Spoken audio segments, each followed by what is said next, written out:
अस्सलाम वालेकुम स्टूडेंट्स। इस वीडियो में हम बात करेंगे कि डेटा टाइप्स को हम पाइथन लैंग्वेज में इस्तेमाल कैसे करते हैं। इससे पहले वीडियो में हमने बात की थी कि पाइथन में डिफरेंट किस्म के डेटा टाइप्स होते हैं, स्ट्रिंग्स, इंटीजर, फ्लोट, डिक्शनरी वगैरह, ये सारी चीज़ें डेटा टाइप्स हमने डिस्कस की थी। अब हम बात करते हैं कि इनको यूज़ कैसे करते हैं। सबसे पहले हम स्ट्रिंग डेटा टाइप्स को यूज़ करना चाहेंगे। तो स्ट्रिंग डेटा टाइप के लिए आपके पास जुपिटर में जाएंगे तो यहाँ पे हमने कोई वेरिएबल मेंशन करना है। जैसे पहले हमने इसमें बात की थी, जैसे नेम में लिख देता हूँ कि बिलाल अहमद, ठीक है। ये डबल कोट्स में भी लिख सकते हैं और इसको मैं प्रिंट करना चाहूँ तो सिर्फ नेम भी लिख सकता हूँ और शिफ्ट इंटर दबा दूँ तो ये बिलाल अहमद मुझे प्रिंट करके देगा। या फिर आप कोई भी फुल नेम, अगर कोई वेरिएबल लिख देते हैं कि full name is equal to Ahmad Khan, मैं सिंगल कोट में लिख देता हूँ। फॉर एग्ज़ाम्पल मैं सिंगल कोट में लिख देता हूँ अहमद, ठीक है, और इसको मैं प्रिंट कर देता हूँ फुल नेम, शिफ्ट इंटर, तो ये अहमद मुझे प्रिंट करके देता है। सिंपल कहने का मकसद है कि स्ट्रिंग डेटा टाइप में हम स्ट्रिंग्स को डबल कोट्स में या फिर सिंगल कोट में उसमें वैल्यू स्टोर करते हैं और किसी वेरिएबल को असाइन करते हैं। तो ये था हमारे पास स्ट्रिंग डेटा टाइप। इसके बाद हमारे पास है जी इंटीजर, फ्लोट और कम्प्लेक्स। अब इंटीजर, फ्लोट और कम्प्लेक्स के बारे में बात करते हैं। सबसे पहले इंटीजर की बात करते हैं। जैसे मैंने इससे पहले भी बताया था कि एज इज़ इक्वल टू 32, ठीक है, और मैं लिख देता हूँ कि जी प्रिंट माई एज इज़, हम कोई प्रॉपर सेंटेंस लिख देते हैं और यहाँ पे लिख देते हैं सेमी कॉलन एज, और इसको मैं रन कर देता हूँ तो माई एज इज़ 32। इस प्रिंट एज वेरिएबल में 32 इंटीजर वैल्यू यहाँ पे हमने स्टोर करी। अच्छा, ये बात यहाँ पे काबिल ज़िक्र है। अगर मुझे किसी डेटा टाइप का टाइप मालूम करना है, कोई वेरिएबल है इसमें मैंने वैल्यू स्टोर करी है, जैसे मैंने नेम में स्टोर करी, फुल नेम में स्टोर करी और एज में स्टोर करी, और इन तीनों के मैंने टाइप्स मालूम करने कौन सी टाइप्स के वेरिएबल है यहाँ पे डेटा टाइप्स इस्तेमाल हुए, तो हमें सिंपली क्या करना है कि हमें प्रिंट करना है उसका टाइप। तो यहाँ पे टाइप का मकसद है कि टाइप लिखेंगे, कीवर्ड है टाइप, और जैसे मैंने यहाँ पे लिखा एज, मैंने मालूम करना है कि एज का डेटा टाइप क्या है, तो एज यहाँ पे लिख देंगे, टाइप के अंदर एज लिखेंगे और शिफ्ट इंटर दबाएंगे।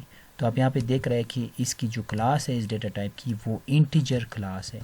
इस तरह मैं अगर टाइप कर दूँ मैं किसी और का, मैं फुल नेम का सपोज़ शो कराना चाहूँ, तो फुल नेम का जो डेटा टाइप है वो मुझे चाहिए, तो वो क्या होना चाहिए, str। कहने का मकसद है कि वो स्ट्रिंग डेटा टाइप है। इस तरह नेम का भी आपके पास जो टाइप आएगा वो आएगा जी स्ट्रिंग ही आएगा, क्योंकि नेम भी हमारे पास जो ऊपर हमने लिखा था वो स्ट्रिंग में ही है, और इसको अगर हम देखना चाहें तो ये भी स्ट्रिंग डेटा टाइप में स्टोर हुआ है। इसके बाद हम बात करते हैं कि कम्प्लेक्स नंबर्स के बारे में बात करते हैं। कम्प्लेक्स नंबर्स का मकसद ये है कि जिस तरह मैथ्स में आपने पढ़ी होंगी इस तरह की चीज़ें, a प्लस बी आयोटा, इस तरह की चीज़ें पड़ी हुई, इसमें कम्प्लेक्स पार्ट भी होता है और रियल पार्ट भी होता है। तो हम सिंपली इसका जो पाइथन लैंग्वेज में वो इस तरह है कि कोई वेरिएबल बना देते हैं। फॉर एग्जांपल मैं वैल्यू 1 बना देते हैं, well 1 is equal to 6J। आपने कम्प्लेक्स नंबर के लिए J का J जो लेटर है ये इसके साथ लिखना होगा और इसको हमने प्रिंट कराना है, तो सिंपली आप क्या करें, वैल 1, ठीक है। तो ये आपको कम्प्लेक्स नंबर प्रिंट करके देगा। इसमें आप ये भी हो सकता है कि पूरा एक जो है कम्प्लेक्स नंबर उसको उसी फॉर्मेट में लिख दे जिस तरह ये लिखा हुआ है। तो मैं इसको अगर मैं यहाँ पे लिख देता हूँ, मेरे पास कोई नंबर है वैल 2 के नाम से, वैल्यू 2 के नाम से, और उसमें मैं स्टोर कर देता हूँ 5 + 6J। तो मैं इस फॉर्मेट में a प्लस बी आयोटा वाले फॉर्मेट में लिख देता हूँ। आयोटा रिप्रेजेंट करता है J को या फिर कम्प्लेक्स नंबर को ओवरऑल, ठीक है। तो फिर यहाँ पे हम यहाँ पे क्या करते हैं, इस वैल 2 को हम प्रिंट करना चाहेंगे, तो फिर क्या होगा कि ये जो कम्प्लेक्स नंबर है पूरा हमें प्रिंट करके देगा। 5 + 6J ये हमें प्रिंट करके दे रहा है, ठीक है जी। अच्छा जी, अब हम बात करते हैं कि अगर मल्टीपल डेटा को अगर हम स्टोर करना चाहें या कलेक्शन ऑफ डेटा को स्टोर करना चाहें तो उसके लिए हमें कौन से डेटा टाइप्स यूज़ करने पड़ेंगे। उनके लिए डेटा टाइप्स जो है हमारे पास है, लिस्ट है, ट्यूपल है, डिक्शनरी है और सेट है। अब हम 1 बाय 1 यहाँ पे जुपिटर में इनको परफॉर्म करते हैं। किस तरह हम करते हैं, तो मैं लिस्ट का कर देता हूँ, कोई वेरिएबल बनाते हैं दिस लिस्ट, और इनका भी सेंटेक्स आप सिर्फ देख ले कि जो लिस्ट का सेंटेक्स है वो इस तरह है कि इसमें आप 2 ब्रैकेट्स लगाएंगे, एंगल ब्रैकेट्स और फिर इनमें वैल्यूज़ आप यहाँ पे स्टोर करेंगे, मल्टीपल वैल्यूज़, ठीक है। मैंगोज़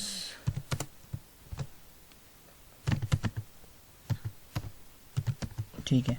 और इस लिस्ट को मैं अगर प्रिंट करना चाहूँ तो फिर सिंपली आप क्या कर दें, दिस लिस्ट, तो ये मुझे सारी वैल्यूज़ एक आउटपुट के रिज़ल्ट में शो कराएंगे, एप्पल्स, मैंगोज़, बनानास। इस तरह लिस्ट के बाद हमारे पास आता है ट्यूपल आता है। ट्यूपल में भी क्या होता है कि डिफरेंट किस्म के डेटा को हम स्टोर करते हैं और उसका भी एक अलग से सिंटैक्स होता है, उस सिंटैक्स को हम देख लेते हैं। जुपिटर में आप देखिए लेके दिस TUPLE मैं कोई भी वेरिएबल बना देता हूँ और इसका सिंटैक्स ये है कि आपने पैरेंथेसिस में वैल्यूज़ लिखनी है सिंपली। इससे पहले लिस्ट में जो थी वो वैल्यूज़ कुछ और थी, मतलब कि उसमें जो एंगल ब्रैकेट्स है वो इस्तेमाल हुए थे और इसमें पैरेंथेसिस में वैल्यूज़ स्टोर करेंगी और फिर इनकी वैल्यूज़ को मैंने प्रिंट कराने हैं। तो एप्पल्स, बनानास और यहाँ पे ये पैरेंथेसिस में शो हो रहे हैं। इसके बाद ट्यूपल के बाद हमारे पास सेट होता है, तो यहाँ पे हम लिख देते हैं कि दिस सेट आपको पता है कि यूनिक और यूनिक कैरेक्टर्स होते हैं, जो नॉन रिपीटेड कैरेक्टर्स होते हैं उनको हम सेट कहते हैं। तो इसका ये है कि पैरेंथेसिस आपने यूज़ करने हैं, पैरेंथेसिस में आपने वैल्यूज़ स्टोर करने हैं, जैसे एप्पल्स, मैंगोज़। अभी सिर्फ आपने सिंटैक्स सीखना है और दिस सेट को मैं प्रिंट कर देता हूँ, तो और ये सेट में हमने स्टोर कर ली। और इसके बाद हमारे पास डिक्शनरी, मैं यहाँ पे लिख देता हूँ कि दिस डिक्शनरी, कोई वेरिएबल बना देता हूँ। इसमें ये है कि आपने डिफरेंट वैल्यूज़ को किस तरह स्टोर करना है, की वैल्यूज़ में स्टोर करना है। सपोज़ मैं लिख देता हूँ कि उसकी पहली जो की है वो है कि ब्रांड और इसकी जो वैल्यू है वो है छोटा, ठीक है। इसके बाद हमारे पास आता है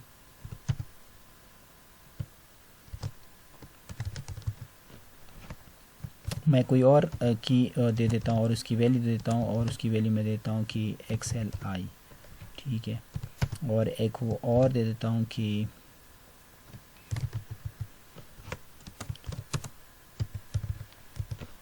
ठीक है। ये वैल्यूज़ आपने स्टोर करी और अब इनको प्रिंट करना है कि माई डिक्शनरी।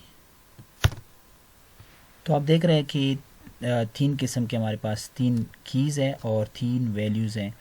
ब्रांड है ट्विटा, मॉडल XLI, ईयर 2006। तो ये की वैल्यूज़ पेयर्स में जो काम करते हैं इनको हम कहते हैं डिक्शनरी वैल्यूज़। तो ये कलेक्शन ऑफ डेटास के लिए हम यूज़ करते हैं। अच्छा, अब इसके बाद हम डिस्कस करते हैं कि रेंज डेटा टाइप क्या होते हैं और इसके अलावा बूल डेटा टाइप क्या होते हैं। जो बाकी जो डेटा टाइप्स हैं वो भी हम आगे फ्यूचर में डिस्कस करेंगे वन बाय वन, तफसीलन आगे वीडियोस में आपके पास ये सामने चीज़ें आ जाएंगी। तो अभी आपने सिर्फ ये देखना है कि हम रेंज किस तरह यूज़ करते हैं। तो यहाँ पर हम लिख देते हैं कि सपोज़ हम लिख देते हैं कि वैल्यूज़, मैं वैल्यूज़ कोई वेरिएबल बना देता हूँ और उसमें रेंज देता हूँ, मैं 5 वैल्यूज़ देता हूँ। फिर मैंने आगे फ्यूचर में भी हम ये काम करेंगे कि कुछ वैल्यूज़ मैंने प्रिंट कराने इस रेंज में से 5 के रेंज में से मैंने कुछ वैल्यूज़ प्रिंट कराने हैं। तो उसके लिए मुझे फॉर लूप यूज़ करना पड़ेगा, फॉर x इन वैल्यूज़ में, और x का इंस्टेंस आप लेंगे और इनको फिर हमने प्रिंट कराना है। इन किस को प्रिंट कराना है, x को प्रिंट कराना है। तो ये क्या करेंगे कि 0 इंडेक्सिंग से ये स्टार्ट करेंगे और 4 तक ये वैल्यूज़ हमें प्रिंट करके देंगे इस रेंज में जाके। अच्छा, इसके अलावा हम बूल की वैल्यू बात करते हैं कि बूल किस तरह होता है कि बूल का मकसद ये होता है कि बूलियन वैल्यूज़ होते हैं। बूलियन वैल्यूज़ वो या तो फिर ट्रू होते हैं या ट्रू रिज़ल्ट हमें देते हैं या फिर फॉल्स रिज़ल्ट देते हैं। कुछ ऐसी कंडीशन सिनेरियोज आ जाती हैं जहाँ पे हमें ट्रू या फॉल्स रिज़ल्ट हमें चाहिए होता है या फिर हमें प्रिंट कराना होता है या रिक्वायर्ड होता है। तो उस सूरत में हम बूलियन वैल्यूज़ यूज़ करते हैं। फॉर एग्जांपल मैं यहाँ पे कोई कंडीशन लिख देता हूँ, इफ़ 10 इज़ ग्रेटर देन 5। तो आपको पता है कि यहाँ पे ये कंडीशन ट्रू है, ठीक है। और यहाँ पे मैं इस वैल्यू को मैं यहाँ पे मैं कोई वैल्यू देता हूँ, यहाँ पे कोई वेरिएबल बना देता हूँ, x is equal to 10 is greater than 5। मैं इसमें कोई वैल्यू देता हूँ 10 इज़ ग्रेटर देन 5 और फिर मैं यहाँ पे लिख देता हूँ कि इफ़ के अंदर मैं लिख देता हूँ कि अगर ये कंडीशन ट्रू है तो मुझे रिज़ल्ट प्रिंट करके दे, और मुझे कह दे कि ये कंडीशन, तो मुझे ये सेंटेंस प्रिंट करके दे, ठीक है, कि वैलिड सपोज़, ठीक है। तो फिर मैं इस कोड को रन कर देता हूँ, तो ये क्या कर देता है कि इस सेंटेंस को, इस प्रिंट को, ये इफ़ के अंदर ये कंडीशन ट्रू हो जाती है तभी ये इसको वैलिड कर देता है। अगर ये कंडीशन ट्रू नहीं होती तो सपोज़ हम क्या करते हैं, यहाँ पे एक पैटर्न में होता है कि एल्स की कंडीशन लगती है, उसके लिए मैंने लगाना है यहाँ पे प्रिंट इनवैलिड, या कि इसमें इस तरह की चीज़ें आएंगी। अगर मैं कंडीशन ये इसको फॉल्स कर देता हूँ, मैं लिख देता हूँ कि 5 इज़ ग्रेटर देन 10, जो कि कंडीशन फॉल्स है, ठीक है, बुलियन वैल्यू इसकी फॉल्स आएगी, तो इस सूरत में मुझे एल्स की कंडीशन ये शो कर देगा। तो आप देख रहे हैं कि यहाँ पे इनवैलिड रिज़ल्ट आएगा। यहाँ पे ये भी कर सकते हैं कि आप क्या करें, रिटर्न के एक स्टेटमेंट होता है, रिटर्न ट्रू कर सकते हैं और इसके अंदर रिटर्न फॉल्स कर सकते हैं। ये हम बुलियन वैल्यू इस तरह यूज़ करते हैं, ठीक है जी। तो ये भी एक तरीका है बुलियन वैल्यूज़ इस्तेमाल करने का। तो सिंपली ये सारा कुछ हमने डिस्कस कर दिया, जो बड़ी बड़ी चीज़ें हमने डिस्कस कर दी। आगे फ्यूचर में हम सारी चीज़ें 1 बाय 1 तफसीलन डिस्कस करेंगे। हमारे साथ जुड़े रहिए और इस चैनल को सब्सक्राइब कीजिए। Thank you so much.